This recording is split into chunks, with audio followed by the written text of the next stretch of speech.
Recebe mais uma vez ela que também é nutricionista. Tá aqui, é nutricionista que não acaba mais. Flávia Sgavioli, bem-vinda. Tudo bem? Tudo bom. Não, mas é legal isso, porque eu sei que vocês se respeitam. Sim, claro. Se encontram aqui, se conhecem, às vezes fazem trabalho juntos, né? Sim, sim. Isso é muito legal. É um mundo muito pequeno. É. E ainda bem que você bonita consegue unir muitas vezes esses profissionais e você que assiste sabe disso. Agora, bem-vinda. Esse é um assunto super importante, porque por mais que as pessoas, assim, tenham certeza que sabem, não sabem tudo. Tem pegadinha em índice glicêmico de alimento. Sempre tem. Não é? Sim. Pra gente começar, então, vamos explicar para quem não tem ideia o que é o índice glicêmico e por que ele tem um impacto tão grande e é algo importante para a gente ver, principalmente na mudança de hábitos. Bom, o índice glicêmico é a velocidade com que o carboidrato vai ser digerido e vai chegar na corrente sanguínea. Tá? Isso é um processo natural e que tem que realmente acontecer para ter produção de energia, que é vital para o nosso corpo. Tá. A questão é que quando a gente consome alimentos com índice glicêmico muito alto e esse excesso de carboidrato vem na corrente sanguínea, a gente começa a ter alguns problemas. Tá. Né? Então, um primeiro problema é que talvez esse pâncreas não vai conseguir produzir mais insulina o suficiente para conseguir captar essa glicose para dentro da célula, então gerar energia. Certo. Tá? E outra coisa pode ser que a insulina mesmo não vai conseguir mais fazer o trabalho dela direito. Tá? E daí a gente acaba tendo um excesso de açúcar nesse sangue, e daí que pode predispor a doenças crônicas, daí que a gente causa também desordens estéticas e por aí vai. Diabetes, etc. Com certeza. Só que a minha pergunta é a seguinte, a gente pode dizer que quando a gente dá picos de insulina e não há um gasto em seguida desta ingestão de um alimento com alto índice glicêmico, certamente esse açúcar que está ali circulante, além dos problemas que você citou, ele também estoca com mais facilidade. Então, assim, sobrou, estocou. É assim ou isso é mito? Estocou. Tá? Sobrou, estocou. Sobrou, estocou. Então, tudo que é excesso, a gente não consegue digerir, né, metabolizar o suficiente, e isso tanto vai parar a queima de gordura que você pode ter no seu corpo, quanto armazenar essa gordura, principalmente região abdominal, que é o de maior risco pra gente. Que é lá que deposita. É lá. Então, muitas vezes, quando chega uma paciente pra vocês que tem um corpo magro, mas que ela tem uma barriguinha, vocês olham e falam, essa barriguinha pode ser de um alto índice glicêmico na alimentação. Exatamente, porque é bem essa barriguinha que a gente tem dificuldade de eliminar quando a gente está com picos de insulina na dieta. Né? E é onde esse acúmulo de gordura vem em primeiro lugar. Né? Depois acaba distribuindo mais pelo corpo, claro que é particular de cada um, mas principalmente o acúmulo abdominal. É a primeira. É a primeira que aparece. Antes da gente contar os alimentos e as pegadinhas, que a gente vai falar, isso aqui é super saudável, é super saudável, mas pode cair na pegadinha e pode ser por isso que está aparecendo a barriguinha. Enfim, se for o objetivo de cada um não tê-la, precisa estar atento. Mas a minha pergunta é a seguinte, eu estava te falando isso enquanto a gente estava assistindo o VT. Que coisa, né? Por que hoje as pessoas têm tanta dificuldade do consumo do carboidrato? Me diga se o que eu penso é mais ou menos por aí. Depois que a gente faz a ingestão do alimento e você vai praticar uma atividade física, por exemplo, você não sabe mensurar quanto daquele carboidrato, ou seja, daquele açúcar, vamos colocar como açúcar, você gastou e quanto que sobrou. Como é que... Não tem como... Não tem. Não tem como saber isso. Não, isso é mensurado na forma energética. Então, em calorias que a gente consegue mensurar. É a caloria mesmo, é a caloria. Ponto. A gente não consegue mensurar exatamente o que você perdeu de gordura, de proteína ou de carboidrato. É a caloria. É a caloria, é a energia mesmo. O quanto você gastou e o quanto entrou. Isso. Só que aí gera aquele problema. Você fala assim, então eu vou fazer, de repente, uma refeição só de carboidrato, vou somar as calorias e conseguir gastar aquelas calorias. Não vai estocar? Ou por ser carboidrato, ele tem uma chance de estoque mais rápido do que se fosse uma proteína que demora mais tempo a ser digerida? Com certeza. O carboidrato é a forma que a gente consegue absorver, né, esse açúcar muito mais rápido. Tá. Né? Então, é a primeira coisa que a gente tem que olhar e controlar. né? A gordura e a proteína, elas são digeridas de forma mais lenta. Então, a possibilidade de se estocar de forma de gordura é muito mais difícil. Muito mais difícil. Né? Então, por isso que até quando a gente costuma associar gordura e proteínas com carboidrato, para a gente conseguir controlar essa ingestão. E, gente, esse pico de insulina. A conta é muito difícil. Por isso que eu defendo o low carb e falo que ele dá certo. Porque Dá certo. não tem como ter erro. Porque você nunca vai ultrapassar. Mesmo que você não gaste. Isso tem que ser distribuído aí ao longo do dia todo, né? E tem que ser calculado mesmo. A ingestão geral de carboidrato. Mas tirou minha dúvida. Muito obrigada. Pensem nisso, porque eu fico lá maluquinha pensando. É interessante. Vamos lá, começando então com os nossos alimentos. A gente vai classificá-los nos grupos. Na tela, então, baixo índice glicêmico é de 0 a 59, que tem um número, né, que vai indicar. Sim. Priorize, então, estes alimentos. Onde eles estão aqui na nossa mesa, Flavinha? Bom, os de baixo índice glicêmico são aqui, tá? Então, no geral, a gente pensar em frutas que tenham menos açúcar, menos frutose. Tá. E a gente pensar em alimentos integrais. Fonte de carboidrato com fibra. Com fibra, sempre com alguma fibra, tá? Então, por exemplo, usar, ao invés de arroz branco, usar arroz integral, ou um arroz junto com grãos, ou até mesmo se for fazer um arroz branco associar junto com alguma gordura, então às vezes fazer um arroz com óleo de coco, a gente já consegue equilibrar um pouquinho melhor. Massa integral, essa massa também que a gente já tem vários tipos hoje em dia, com essa aqui de grão de bico, por exemplo, grão de bico, pupunha, né? Então evitar o que for o carboidrato refinado. O branco. O branco. E quais são as frutas mais, assim, inteligentes nessa escolha do baixo índice glicêmico? Se a gente for pensar em frutas, a gente estaria aí bem na low carb mesmo, né? Pensar em abacate, pensar em coco, pêssego é uma fruta muito legal também, goiaba. Moranguinho. Morangos, frutas vermelhas no geral, então mirtilo, framboesa. Ameixa? Ameixa também. Ameixa também. Só tem que tomar cuidado de não ser a ameixa seca. Ah, tá. Seca tem mais concentração de açúcar. Isso. Tá. Então tem que ser ela in natura mesmo. Mexerica, acho que não, né? Mexerica passa um pouquinho. Mexerica, ela já vai para outro patamar. Já vai pro médio, eu acho. Ela passa um pouquinho. Passou um pouquinho. Ah, maçã e pera também? Maçã e pera também. Podem ser boas com casca. Com casca. Isso é importante por conta da fibra, né? Senão a gente acaba retirando grande parte do que equilibraria esse açúcar. Tá. Vamos pro próximo e daqui a pouco eu vou com essa perguntinha. Vamos lá, que eu vou linkar tudo aqui na tela. Aí a gente tem médio índice glicêmico, então de 60 a 79. Devem ser consumidos com moderação. Onde estão? Estão aqui. Tá? Então, claro que tem vários outros alimentos ou que a gente pode fazer combinações para trazer um médio índice glicêmico, tá?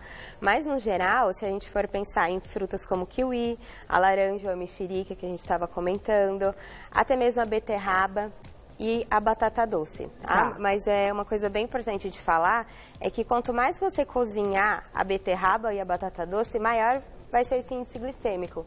Então, quanto mais na forma crua você conseguir consumir os alimentos, melhor.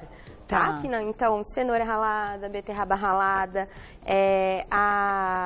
as batatas, você só cozinhar ela, evitar de colocar no forno, aí você desidrata mais esse tubérculo, e quanto mais você desidratar, pior é.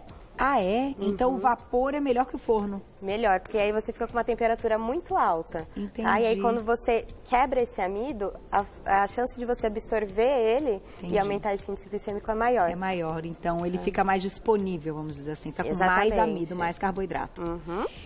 Outra coisa que poderia entrar aqui, abóbora. A japonesa, ela entra em que... Ela entraria aqui no médio também. No médio, né? Sim. Ela tem um pouquinho mais de amido também. Tem.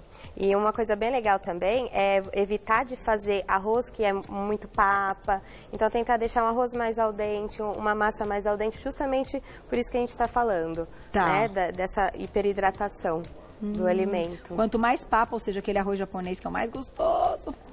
Pior é. Pior é. Até mesmo a gente costuma falar que você comer a comida do dia anterior, então um arroz, uma massa, é melhor, porque esse amido vai estar mais juntinho. Então aí esse índice glicêmico vai estar mais baixo. Vai estar mais baixo do que o feito na hora ali. Do que o feito na hora, é mais gostoso, mas... Olha que se for pensar nisso. Interessante. Feijão, por exemplo, aí quando a gente cita alguns grãos, o grão de bico e tal, eles entram... Eles entrariam aqui no médio. No médio também. No médio. Tá? Mas feijão branco, por exemplo, que tem mais proteína, a gente pode priorizar para reduzir um pouquinho o índice, enfim. Tá. Mas as leguminosas, no geral, ela tem de médio, alguns baixo. Tá? Mas, no geral, são de médio. São de médio. Vamos lá. Próximo, então. Agora a gente vai para os altinhos. Olha lá. Alto índice glicêmico, então, de 80 a 100. Esses alimentos não devem ser consumidos frequentemente. Onde estão esses nossos alimentos? Bom, principalmente se a gente olhar aqui na parte da frente, que seria a gente usar arroz branco, batata inglesa, pãozinho branco, pãozinho francês, açúcar refinado, principalmente, suco de frutas, que a gente acaba descompensando totalmente, né, esse índice. Que ela perde toda a fibra, né? Perde totalmente, porque a gente acaba... Isso quando não adoça ainda, né? Seja com açúcar ou com adoçante, a gente eleva esse índice glicêmico. Então, também a gente tem que evitar de adoçar qualquer tipo de coisa. E a tapioca? E a tapioca é o X da questão, né? Ela, se você equilibrar junto com alguma outra fonte de proteína, enfim, tudo bem. Mas ela, por si só, tem um altíssimo índice glicêmico, semelhante ao pão. Tá. Então, se a gente for pensar em índice glicêmico, um pão e uma tapioca dá quase a mesma coisa. A mesma coisa, só que um tem glúten, outro não tem, mas é só essa a diferença. Exatamente. Na questão aí do carboidrato e da velocidade que entra e tal, é a mesma. E as frutinhas que também não podem ser consumidas diariamente? Na verdade, elas podem ser consumidas diariamente dependendo do horário do dia que você for pôr, dependendo do seu objetivo e dependendo da combinação, né? Se você associou ela com alguma outra coisa ou não. Mas, no geral, essas frutas, elas têm mais carboidrato mesmo. Então, hoje nós vamos ensinar a comer essa fruta sem ter o problema deste índice glicêmico. Sim. É o que nós vamos fazer agora, certo? Daqui a pouquinho tem perguntinhas do público no @VocêBonitaTV. Aproveitem, porque toda vez que a gente está falando de carboidrato, seja com índice glicêmico, carga glicêmica ou de outras formas, é uma oportunidade de vocês tirarem dúvidas mesmo, porque eu acho que assim... Vai passar geração, e cada vez mais as pessoas vão continuar tendo dúvida do carboidrato, porque ele é o que faz a liberação de insulina. Sim, e às vezes a pessoa tem uma alimentação saudável no geral, mas não toma cuidado com o índice e a carga glicêmica do alimento. E aí pega, aí não consegue emagrecer, enfim. Por exemplo, vou te colocar uma situação. A pessoa tomou o café da manhã, aí ela tem ali o lanchinho da manhã que ela tá com vontade de tomar, tá com fome até a hora do almoço e tal. Que essas são as estratégias. Já falamos de jejum aqui. Quem pratica, ok. Então, para quem não pratica e come de 3 em 3 horas, se a pessoa pegar uma fruta dessa, vou pegar aqui a bananinha que a gente já vai mostrar a bananinha, e comer essa banana no meio da manhã, sozinha, essa banana vai estocar. Se ela voltar a trabalhar depois que ela comer essa banana. Sim. A não ser que ela vá treinar. A não ser que ela vai treinar. Então, se ela não treinar, essa banana estoca. Provavelmente, porque ela tem bastante açúcar, principalmente se ela for mais madura. Quanto mais madura a fruta tá, mais a gente concentra essa frutose. Tá. E consumir ela sozinha, sem nenhuma fonte de gordura e sem nenhuma outra fibra junto, essa velocidade de absorção de carboidrato vai ser muito rápida. Tá. E provavelmente ela vai estocar, porque ela vai comer e continuar sentada, ela não vai gastar energia. Não vai nenhuma. dar conta. Não vai dar e sabe conta, o que é o problema também? Eu acho que você concorda comigo. Além do sedentarismo, que é um problema, né? A gente tem que levantar a bandeira para diminuir esse sedentarismo. As pessoas, durante o dia e no trabalho, muitas vezes com as funções que exercem, pouco gastam, porque a maioria das pessoas fica mais sentada. É a profissão, é o trabalho. Então também não dá para esquecer isso. Então no momento que você está ali em repouso, não é uma boa ideia comer uma banana sozinha. Não é uma boa ideia. Mas como a gente pode comer a banana, Flavinha? Conta pra gente. Quem que é a banana? E vai ir. A gente pode consumir ela com várias maneiras. Então a gente pode tanto usar algum farelo de amaranto, pode usar uma aveia, pode usar linhaça, até mesmo a canela, que melhora essa resistência à insulina. Tá. Então dá pra gente fazer um mix de todas essas farinhas, tá? Porque o que é legal? Todas essas farinhas, ela tem o que a gente chama de pectina, que forma como se fosse um gelzinho no nosso estômago e impedisse que essa glicose seja absorvida rapidamente. Tá. Então uma parte é excretada, então a gente consegue equilibrar. Então para comer a banana com um mix desse, daí tudo bem. Vamos lá, vou botar uma aveia, Gláucia. Vai ver se fica bom pra você isso aqui. Fica bonito. Ó, dá pra ter... Tem um pratinho aí, meninos? Ó, você coloca assim... Fica gostoso também, quem gosta da canela. Dá pra botar até no micro-ondas, né, pra dar derretidinha. Sim, dá pra ficar às vezes até de sobremesa, pra não ter que recorrer a algum doce, né? Só que qual é a sua recomendação? Porque mesmo que a gente diminua, obrigada Zé, o índice glicêmico, As calorias da banana continuam as mesmas. Continuam aí, a gente não pode esquecer, né? Mas é muito mais importante a gente pensar em carga glicêmica, índice glicêmico, do que a caloria do alimento. Tá. Porque por mais que às vezes tenha um alimento que ele não seja muito calórico, ele pode ter um estoque muito grande de carboidrato. Tá? Então é sempre bom associar com gordura e fibra para a gente não absorver tudo isso de uma vez só. Boa. Tá? E aí, quando a gente está falando desse grupo que você trouxe aqui, então tem óleo de coco, ovo... Sim. Aqui a gente tem algumas estratégias para tentar minimizar esses efeitos, tá? Então, o óleo de coco você pode usar tanto para cozinhar os alimentos, por conta que é uma gordura muito boa, né? Então a gente consegue equilibrar um pouquinho. Amêndoas você pode sempre associar, as oleaginosas no geral, associar junto com fruta, com iogurte, pôr na salada, né? E uma estratégia muito bacana é a gente tentar usar chá antes de refeições que tenham muito carboidrato. Então, usar um chá verde como esse aqui, ou usar mesmo chá de gengibre, é uma estratégia muito legal. Uma meia hora antes de uma refeição que você sabe que vai ter uma parte grande de carboidrato, você tomar esse chá, que por conta dos fitoquímicos do chá, a gente sabe que pelo menos alguma parte desse carboidrato a gente vai conseguir excretar. Entendi. Tá? Então, é uma estratégia muito simples. Que funciona. Que funciona. Então seria chá verde? Chá verde, chá de gengibre, a hortelã você pode usar tanto antes quanto depois da refeição, mas o ideal é que use antes, uma xícarazinha, tá? Sem adoçar, claro. Sem açúcar, sem adoçante, daí tem um efeito bem legal. Antes, então, se você sabe que você vai partir pra jaca. Hoje é aquele jantar. Vai, já prepara, vai comer um brigadeiro, já faz um chazinho. Antes de uma festinha de criança, tá? Perfeito. Aniversário. Boa, já gostei. Garante um pouquinho. Já tudo que vai minimizar é sempre, né? Que vai diminuir o impacto do negócio é sempre positivo. Sim, né? Sempre. Tem perguntinha do público, Gláucia? Na tela, então, quem escreveu pra gente, olha lá. Obrigada, Mari. Um beijo pra você. Como reduzir o índice glicêmico durante uma crise de hipoglicemia? A hipoglicemia é complicada, né? Já entra em outra história. Entra uma outra história. E, na verdade, se ela tá com hipoglicemia, ela teria que ter um pouquinho de carboidrato nesse momento. Porque ela precisa subir esse açúcar. A hipoglicemia é uma queda muito brusca de açúcar. Então, ela vai ter que consumir, num primeiro momento, se ela estiver se sentindo muito mal, algo que tenha um índice glicêmico alto. Então ela pode até mesmo consumir às vezes uma balinha, um pouquinho de arroz branco, uma fruta que tenha mais carboidrato para a glicemia subir. Então, na verdade, na hipoglicemia, ela tem que consumir algo com índice glicêmico mais alto. Mais alto num primeiro momento. E tem aquela hipoglicemia que como se diz? É reativa, alguma coisa assim, que ela dá um efeito inverso. Você acaba de comer, ou seja, você ingeriu ali um pouco do carboidrato, e em seguida você tem hipoglicemia. Essa precisa passar, precisa ter orientação bem focada, né? Sim, e daí quando tem muitas crises de hipoglicemia, essas variantes, daí a ideia é que a gente mantenha o índice glicêmico sempre constante, para não ter nenhum tipo de pico, né? Porque se você, tudo que sobe muito rápido, pensa que é uma montanha russa. Se você consumiu muito rápido, subiu muito rápido essa glicemia, ela também vai ter uma queda muito brusca. Né? Então, por isso, sempre tentar manter o índice glicêmico normalzinho. Moderado. Constante. Mais uma pergunta na tela, olha lá. Obrigada, Amanda. Um beijo. Para antes do treino, qual alimento, então, você indicaria? Depende do treino, né, Flavinha? Depende do tipo de treino, da intensidade, do objetivo, se é emagrecimento, se é ganho de massa magra. Então, tem muitas variantes, mas, no geral, sempre é legal você ter algum tipo de carboidrato de pré-treino e você associar o carboidrato ou com alguma fonte de proteína ou gordura. Por exemplo, até dá para usar uma tapioca de pré-treino? Dá. Mas aí você pode usar, por exemplo, um ovo mexido junto, ou um atum, uma sardinha, ou fazer um patezinho com frango desfiado, né? Que daí você consegue equilibrar, você tem duas fontes de energia aí, não só uma de carboidrato.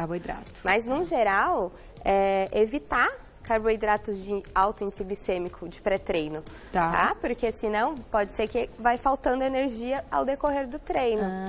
Entendi. Eu fiz a pergunta antes no início de como a gente sabe que a gente está gastando tudo. Um jeito de saber que você ingeriu menos do que você precisava é quando fadiga antes da hora. Exatamente. Né? Eu tenho um recurso e eu acho que dá certo. Quem quiser experimentar, vou aproveitar para contar. Eu levo a fruta para o treino. Então, aí eu escolho. Eu gosto muito de mexerica, ameixa e tal. E se eu vejo que está faltando, enquanto eu estou fazendo, eu estou mastigando e tal. Dá certo. E aí eu sei que também não vai sobrar. Sim. Porque eu tô... Você está em movimento, né? E já tá aquecido, já tá queimando e tal. Sim. Então, quem quiser tentar, que tem aí, às vezes, uma fadiga fora de hora, isso pra mim adiantou bastante, né? Sim, Pode ser bacana. Pode. Eu vou agradecer a Flavinha. Quem quiser saber mais, algumas perguntas, gente, são muito específicas e precisam de orientação no consultório mesmo, né? Sim. De uns examezinhos, de um contato aí mais próximo. Mas eu acho que, no geral, prestar atenção nessas escolhas muda tudo. Muda tudo. E a barriguinha vai embora. E a barriguinha vai embora. Tá aí. Lembra da barriguinha do carboidrato? O corpo todo magrinho, só aquela barriguinha?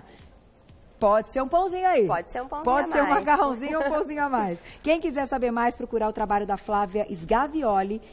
O Insta é doutora abreviado Flávia Sgavioli, tudo junto, doutora abreviado Flávia Sgavioli. E você é da Estima Nutrição, estimanutrição.com.br, sem acentos, tá? estimanutrição.com.br. Obrigada. Obrigada. Até a próxima.